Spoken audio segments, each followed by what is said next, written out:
আজকে মেয়ে সন্ধ্যা থেকেই বলছে মা লুচি খাবো, না হয় পরোটা খাবো। ও মাঝে মাঝে এরকম বলে।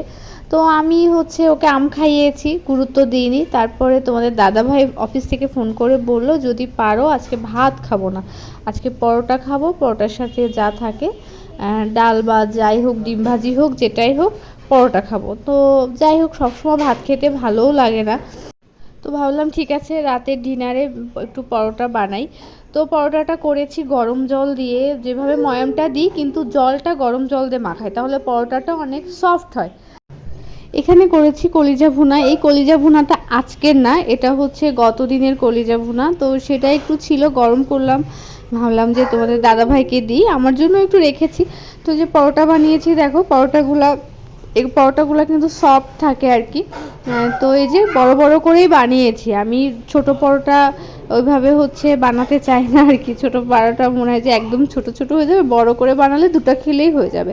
আর এখানে দেখো ডাল রান্না করেছি। এই ডালটা হচ্ছে মিক্স ডাল, সব রকম ডাল আমি ভিজিয়ে রেখেছিলাম। এখানে আছে মুসুর ডাল, মুগের ডাল, আর কিছু ছিল ছোলার ডাল, সব একসাথে মিক্সড করে, মানে ওটা একটু ভিজিয়ে রেখেছিলাম 1 ঘন্টা মতো। তারপরে রান্না করেছি, নর্মাল করে রান্না করেছি আর কি। ডালটা সব থেকে বেশি ভালো হয়েছিল। তো এই যে এটা তোমাদের দাদাভাইকে দিব। আর আমার মেয়ে পরোটা খাবে, ও ডাল দিয়ে খাবে না, আমাকে বলছে মা আমি টমেটো সস দাও, টমেটো সস দিয়ে খাবো। তো ঠিক আছে। আর রাতে একটু ভাতও আছে, তো সে ভাতটাও মানে পরোটা ভাত, এটা যদি কেউ ভাত খেতে চায় সেটাও কোনো সমস্যা নেই, হয়ে যাবে। আর আজকে রাতে আমার শাশুড়ি মা আসছে, রওনা করবে।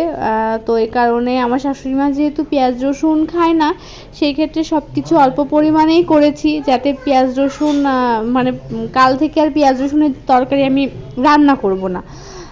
তো এমনি তরকারি রান্না করব, পেঁয়াজ রসুন দিয়ে কিছু রান্না করব না। তো এই যে আমার বুড়িটা এখানে খাচ্ছে সস দিয়ে, দেখো কতটুক নিচ্ছে, এই আর কি। তবে পুরো পরোটাটাই ও শেষ করেছিল, ওকে আমি এভাবে পরোটা ছিঁড়ে ছিঁড়ে দিই, পরোটাটা খেয়েছে। আর যদি রাতে জেগে থাকে তাহলে হয়তো বা একটু, যদি ভাত খেতে চায় একটু ভাত খাবে, আর তা না হয়